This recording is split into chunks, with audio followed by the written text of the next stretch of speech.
to Chatter Road Central. August 19th, clean up MTR carriages. August 25th, Kwai Chang Theater, Kwai Chung to Tu Wen Wan Park. The Consulate General said it received reports that demonstrators will gather in these areas. In case of emergency, it asked Filipinos to immediately contact the consulate's hotline at 852-9155-4023 for assistance. The Department of Foreign Affairs, or DFA, also asked those planning to visit Hong Kong to defer their trip until tensions subside. The statement also comes following the earlier cancellation of all outbound flights from Hong Kong after riot police clashed with airport protesters on Monday. These demonstrations were sparked by a bill proposed in June 2019, which allows Hong Kong to detain and extradite people who are wanted in territories that it does not have extradition agreements with, such as mainland China or Taiwan. The protesters believe that the proposal violates the One China, Two Systems principle. Since then, widespread protests continue to spill on the streets of Hong Kong as pro-democracy demonstrators engage in confrontation with law enforcers.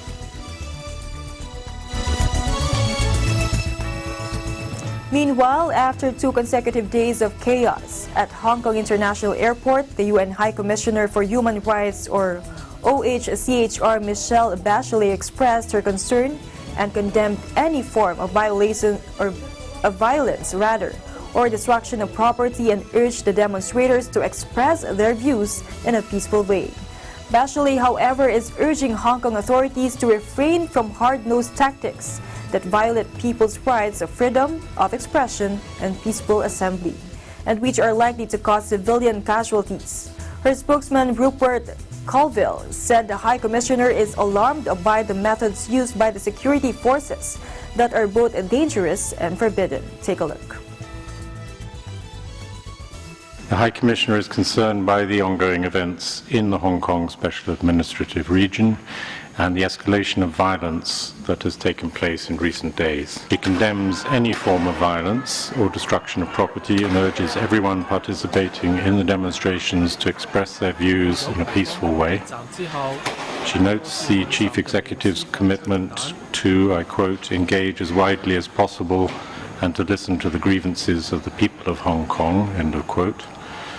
She calls on the authorities and the people of Hong Kong to engage in an open and inclusive dialogue aimed at resolving all issues peacefully. This is the only sure way to achieve long-term political stability and public security, by creating channels for people to participate in public affairs and decisions affecting their lives. So dialogue, that's what we're calling for, dialogue. The rights of freedom of expression and peaceful assembly and the right to participate in public affairs are expressly recognized in the Universal Declaration of Human Rights, as well as the International Covenant on Civil and Political Rights, which is incorporated into the basic law of the Hong Kong SAR. OHCHR has reviewed credible evidence of law enforcement officials employing less lethal weapons in ways that are prohibited by international norms and standards.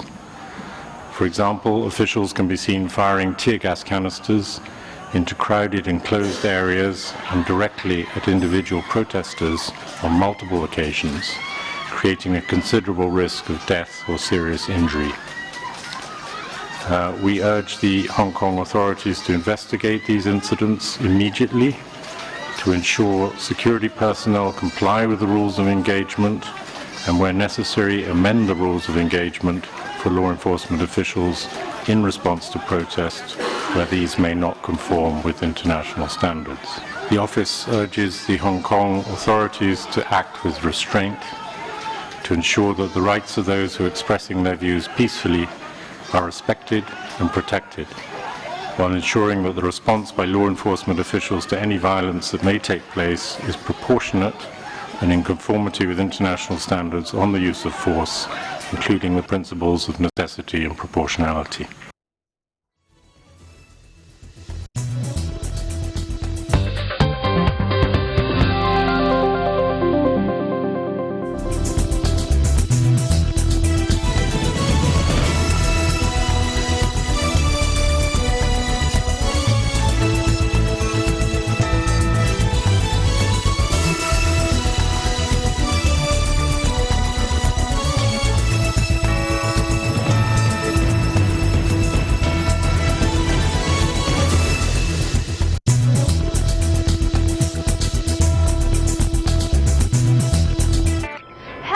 other most important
Alas 6 hanggang alas 7 ng gabi.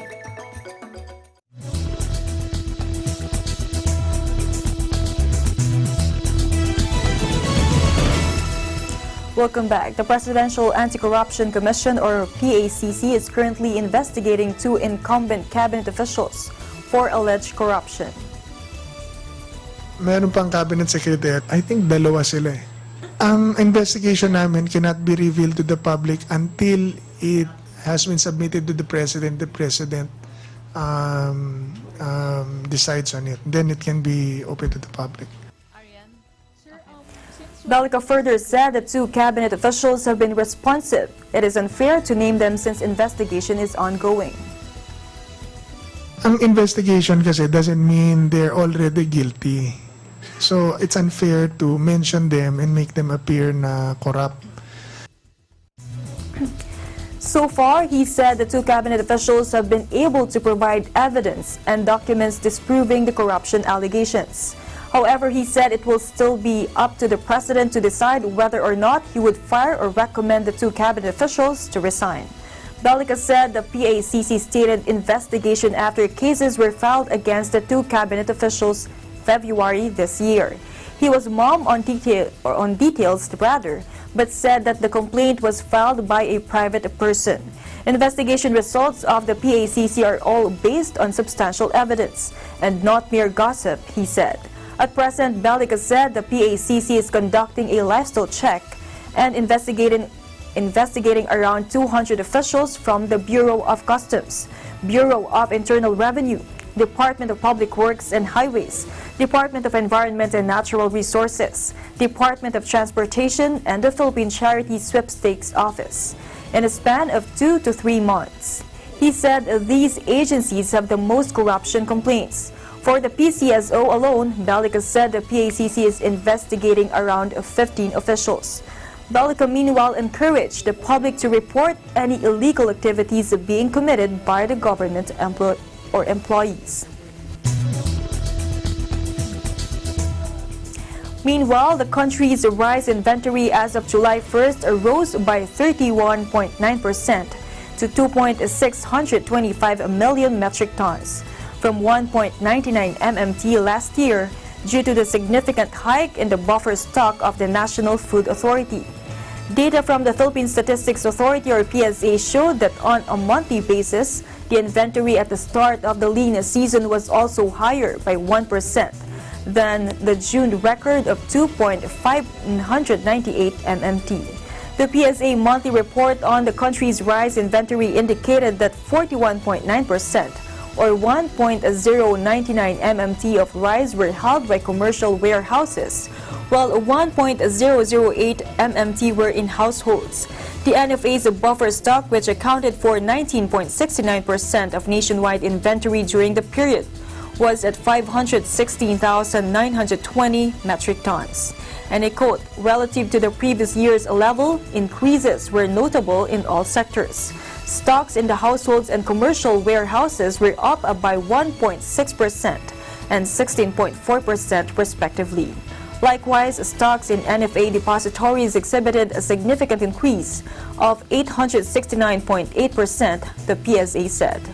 Compared with the previous month, stocks in the households and NFA depositories were down by 3.9% and 6.2% respectively. However, stocks in commercial warehouses increased by 10.2%, it added. The NFA's buffer stock is expected to rise in the coming months as it expressed its intention to continue buying unhusked rice from farmers even during the lean months of July to September.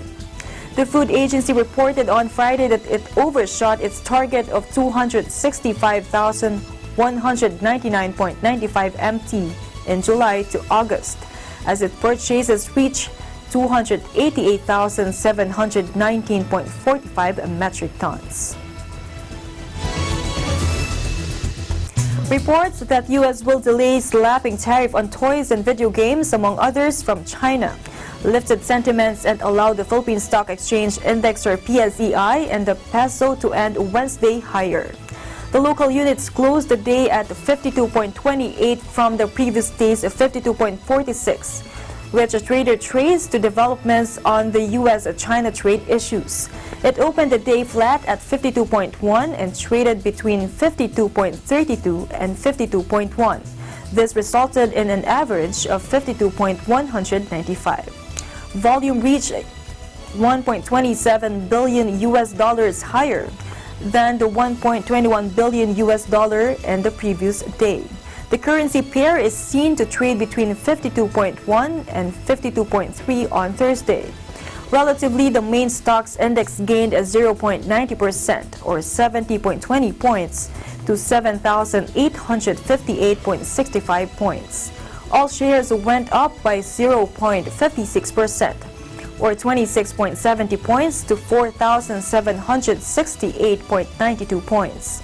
Industrial posted the highest increase among the sectors after rising 2.12%, followed by property 1.99%, services with 1.42%, financials with 0.40%, and mining and oil with 0.33%.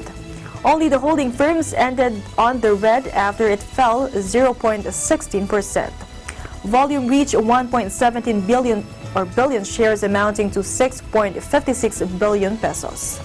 Gainers led losers at 112 to 83, while 40 shares were unchanged.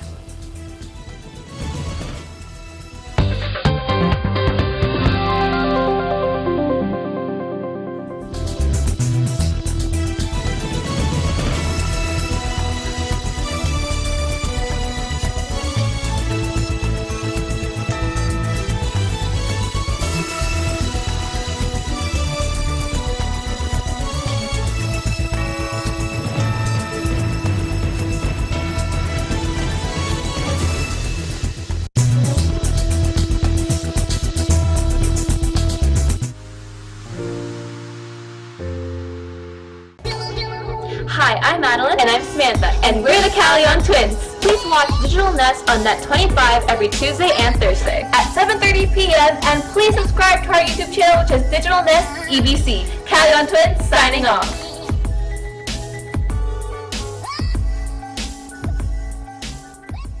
Innovation, digital disruption, globalization. Startups, micro, small, and medium enterprises, as well as large corporations, all face interesting challenges in the market today. Peek into the world of exciting opportunities and partnerships to drive growth with the latest business news and information. We are open for business. Join the conversations to create a more vibrant environment for entrepreneurship. Catch Open for Business every Saturday from 5 to 6 p.m. Open for Business, from vision to action.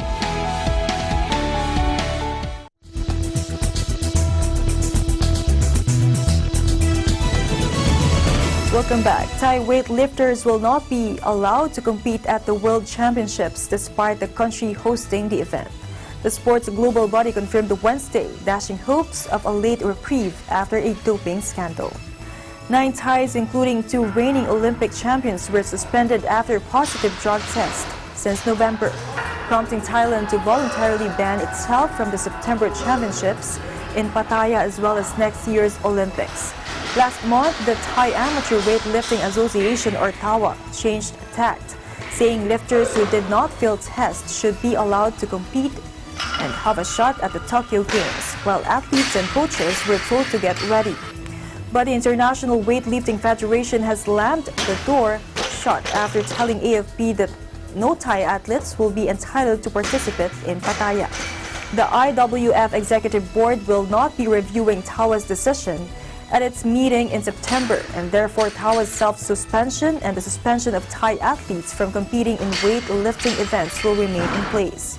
The Thai Association was not immediately available for comment on the IWF statement, which deepens the crisis enveloping Thailand's most successful Olympic sport.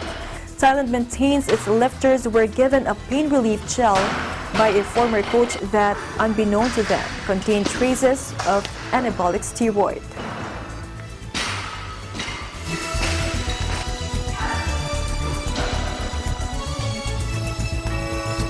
And that is the latest news in the Southeast Asian nations. Stay updated about the ASEAN region. I'm Judith Temera, and I'm 1 with 25.